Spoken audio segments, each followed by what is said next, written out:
آج سانسیں ہیں، خوبصورت زندگی ہے، اس کو غنیمت سمجھو قبل اس کے کہ تمہارے اوپر موت آ جائے اور پھر سوائے پچھتاوے کہ تمہارے پاس کچھ نہ رہے۔ تو یہ حضور علیہ الصلوۃ کے وہ فرامین تھے جن کی ہمیں تعلیم دی گئی اور صحابہ کرام نے ہم تک پہنچائی۔ ایک آخری حدیث میں آپ کے سامنے عرض کر کے اپنی گفتگو کو اختتام کی طرف لے جانا چاہتا ہوں۔ حضرت ابو کبشہ انماری رضی اللہ تعالی عنہ آپ فرماتے ہیں کہ انہ سمع رسول اللہ صلی اللہ علیہ وسلم، کہ یہ جو باتیں میں کرنے لگا ہوں یہ میں نے حضور علیہ السلام سے سنی ہیں، اور بڑے ناز سے کہہ رہے ہیں۔ الفاظ کا جو ہے نا یہ حسن بتا رہا ہے کہ ان کو ناز تھا۔ وہ کہتے ہیں کہ انہ سمع رسول اللہ صلی اللہ علیہ وسلم، یہ باتیں میں نے حضور سے سنی ہیں، حضور کے سامنے بیٹھ کے حضور نے یہ کلمات مجھے ارشاد فرمائے ہیں۔ حضرت ابو ذر غفاری اپنے کانوں کی جانب اشارہ کر کے فرمایا کرتے تھے، کوئی بات کرتے ہوئے کہتے تھے کہ یہ بات میں نے اپنے ان کانوں سے سنی ہے حضور علیہ السلام سے۔ ان کو ناز تھا اور ان کو فخر تھا اس بات پہ کہ یہ ہم نے حضور علیہ السلام سے سنی ہے۔ تو کیا فرماتے ہیں کہ آقا کریم علیہ السلام نے فرمایا کہ ثلاث اقسم علیہن احدثکم حدیثا فاحفظوہ، کہ تین باتیں میں آپ کو کہنے لگا ہوں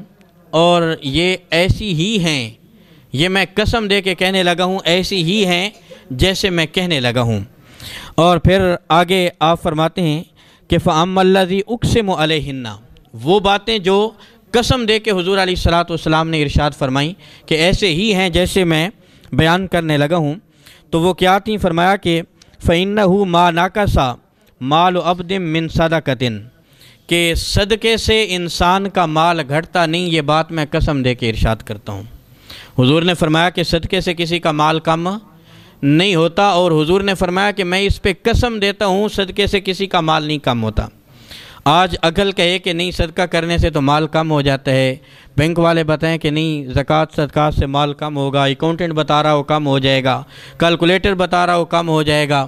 آپ کا حساب کتاب کہہ رہا ہو کہ یہ کم ہو جائے گا، لیکن حضور فرمایا کہ میں قسم دیتا ہوں صدقہ کرنے سے مال کم نہیں ہوتا۔ یہ حضور نے قسم دے کے یہ بات ارشاد کی۔ دوسری چیز حضور نے فرمایا کہ وَلَا ظُلِمَ عَبْدٌ مَظْلِمَةٌ صَبَرَ عَلَيْهَا إِلَّا زَادَهُ اللَّهُ بِهَا عِزًّا، کہ اگر کسی شخص کے ساتھ ظلم ہو جائے اور زیادتی ہو جائے اور وہ اس پہ صبر کر جائے تو اللہ تعالیٰ اس کی عزت کم نہیں کرتا، فَزَادَهُ اللَّهُ عِزًّا، اللہ تعالیٰ اس کی عزت بڑھا دیتا ہے۔ آج اگر کسی شخص کے ساتھ جو ہے ظلم ہو، زیادتی ہو، یا اس کا کوئی نقصان کر لے تو اس کو ابھارنے والے ہوتے ہیں، بھائی تو اس سے بدلہ بھی نہیں لے سکا، انتقام بھی نہیں لے سکا، تو بڑا کچھ کر سکتا ہے، اس کو ابھارنے والے لوگ ہوتے ہیں۔ حضور نے فرمایا کہ نہیں، انتقام لینے کے باوجود تمہارے پاس پاور ہے، طاقت ہے، چاہو تو لے سکتے ہو، انتقام اور بدلہ لے سکتے ہو، لیکن اللہ تعالیٰ نے معاف کرنے والے کو زیادہ پسند کیا ہے۔ فرمایا کہ معاف کرنے سے عزت میں کمی نہیں آتی، اللہ تعالیٰ عزت بڑھا دیتا ہے، اور حضور نے فرمایا کہ میں اس پہ قسم دیتا ہوں۔ تیسری چیز آقا کریم علیہ السلام نے فرمایا کہ وَلَا فَتَحَ بَابُ عَبْدٍ مُسْلِمَةٍ إِلَّا فَتَحَ اللَّهُ بِهَا بَابُ فَقْرٍ، کہ مسلمانوں میں سے جو شخص اپنے لیے سوال کا دروازہ کھول لیتا ہے، یعنی بھیک مانگنا شروع کر دیتا ہے، ہاتھ پھیلانا شروع کر دیتا ہے، تو اللہ تعالیٰ اس کو کبھی غنی نہیں کرتا، اور پھر وہ ہمیشہ اسی فقر میں اور محتاجی میں ہی زندگی گزار دیتا ہے۔ بھیکاری کا، سوال کرنے والے کا، حضور علیہ السلام نے فرمایا کہ اللہ تعالیٰ پھر اس کو اسی کام پہ ہی ڈال دیتا ہے، وہ کبھی جو ہے اس کے حالات آسودہ نہیں ہوتے۔ جس نے اپنے اوپر سوال کا دروازہ کھول لیا تو پھر اس نے اپنے اوپر یوں سمجھ لو کہ تنگی کا اور فقر کا دروازہ کھول لیا، اور یہ حضور علیہ السلام کی وہ تعلیمات ہیں۔ اور حضرت ابو کبشہ انماری فرماتے ہیں کہ یہ تین باتیں تو حضور نے قسم دے کے ارشاد فرمائی نا۔ چوتھی بات حضور علیہ السلام نے فرمایا کہ ایک بات اور بھی یاد رکھنا، اور یہ قسم میں اس پہ نہیں دیتا لیکن ایسے ہی ہے جیسے میں اس کو بیان کر رہا ہوں۔ فرماتے ہیں کہ وَأَمَّا الَّذِي أُحَدِّثُكُمْ فَاحْفَظُوهُ، اور وہ بات جو حضور نے قسم کے علاوہ ارشاد فرمائی، فَقَالَ إِنَّمَا الدُّنْيَا لِأَرْبَعَةِ نَفْرٍ، کہ یہ جو دنیا ہے نا یہ 4 قسم کے لوگوں پر مشتمل ہے۔ دنیا میں 4 قسم کے لوگ پائے جاتے ہیں۔ ایک عبد رزقہ اللہ مالا و علما فہو یتقی فیہ ربہ و یصل رحمہ و یعمل فیہ للہ و حقہ فہذا بافضل المنازل، فرمایا کہ لوگوں میں ایک طبقہ وہ ہے کہ جن کو اللہ نے مال بھی دیا ہے اور اللہ نے ان کو علم بھی دیا ہے، یہ دونوں چیزیں اللہ نے ان کو عطا کی ہیں۔ ایک طبقہ وہ ہے تو وہ کیا کرتے ہیں، اس میں سے وہ اللہ کی راہ میں بھی خرچ کرتے ہیں،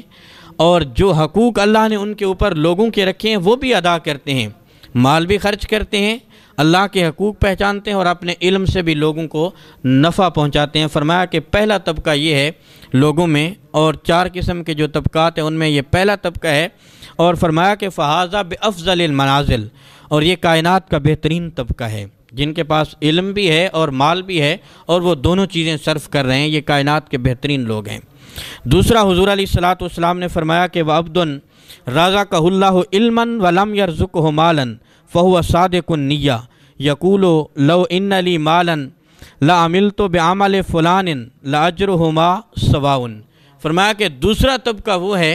کہ جن کے پاس علم تو ہے لیکن مال نہیں ہے خرچ کرنے کے لیے، علم بڑا ہے ان کے پاس اور علم سے وہ لوگوں کی ضرورت پوری کر رہے ہیں، ضرورت کا علم وہ لوگوں تک پہنچا رہے ہیں، لیکن مال نہیں ہے کہ وہ اللہ کی راہ میں اپنا مال بھی خرچ کریں، لیکن فَهُوَ صَادِقُ النِّيَّةِ، لیکن ان کی نیت اچھی ہے، نیت کے وہ سچے ہیں، اور یہ کہتے ہیں کہ اے پروردگار اگر مال بھی ہوتا تو وہ بھی ہم ایسے ہی صرف کرتے جیسے ہم اپنا علم صرف کر رہے ہیں۔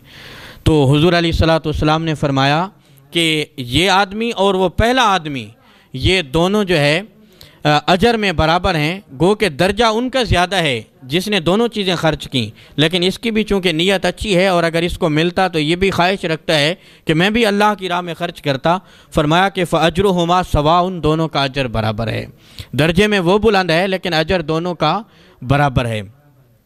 تیسرا، آقا کریم علیہ الصلوۃ والسلام نے فرمایا کہ وَعَبْدٌ رَزَقَهُ اللَّهُ مَالًا وَلَمْ يَرْزُقْهُ عِلْمًا فَهُوَ يَتَخَبَّطُ فِي مَالِهِ بِغَيْرِ عِلْمٍ لا يتقی فیہ ربہ ولا یصل فیہ رحمہ ولا یعمل فیہ بحق فہذا باخبث المنازل۔ فرمایا کہ تیسرا وہ شخص ہے، لوگوں کا وہ طبقہ ہے کہ جن کے پاس نہ علم ہے لیکن مال ہے، ان کے پاس علم نہیں لیکن مال ان کے پاس بہت زیادہ ہے، فہو یتخبطہ، اور انہوں نے اس کو جو ہے خلط ملط کیا ہوا ہے، متخبط کیا ہوا ہے، اس کو علم تو ان کے پاس ہے نہیں، مال بہت زیادہ ہے، اور اس کو جو ہے وہ جو ہے اللہ کے حقوق نہیں پہچان رہے، اللہ کے جو ہے جہاں احکام سے خرچ کرنے کے ان پہ وہ خرچ نہیں کر رہا، مال تو ہے لیکن وہ اس کو ضائع کر رہا ہے اور اڑا رہا ہے۔ تو حضور علیہ الصلوۃ والسلام نے فرمایا کہ فَبِأَخْبَلِ الْمَنَازِلِ، یہ کائنات کا بدترین انسان ہے، جس کے پاس علم نہیں اور مال ہے لیکن اس نے خرچ کرنے کا کسی سے پوچھا نہیں ہے کہ اس کو خرچ کیسے کرنا ہے، خود تو اس کو پتہ نہیں لیکن اس کو وہ ضائع کر رہا ہے، عیاشی پہ فحاشی پہ اڑا رہا ہے اس کو۔ فرمایا کہ یہ کائنات کا بدترین شخص ہے۔ اور چوتھا، حضور نے فرمایا کہ وَعَبْدٌ لَمْ يَرْزُقُ اللَّهُ مَالًا وَلَا عِلْمًا وَهُوَ يَقُولُ لَوْ إِنَّ لِي مَالًا لَعَمِلْتُ فِيهِ لِعَمَلِ فُلَانٍ فَهُوَ نِيَّتُهُ وَوِزْرُهُمَا سَوَاءٌ۔ حضور نے فرمایا کہ چوتھا وہ ہے جس کے پاس مال بھی نہیں ہے لیکن اس کی نیت بھی خراب ہے، ایک تو مال نہیں ہے، دوسرا اس کی نیت خراب ہے، اور وہ سوچتا ہے، اس کی سوچ کا زاویہ یہ ہے کہ اگر میرے پاس مال ہوتا نا، وہ جو فلاں عیاش شخص ہے نا، میں اس کی طرح عیاشی کی زندگی گزارتا۔ ایک تو اس کے پاس مال نہیں، دوسرا اس کی سوچ بھی بری ہے کہ میں فلاں آدمی کی طرح عیاشی کرتا، شراب پیتا اور میں عیاشی فحاشی میں اپنا مال اڑاتا۔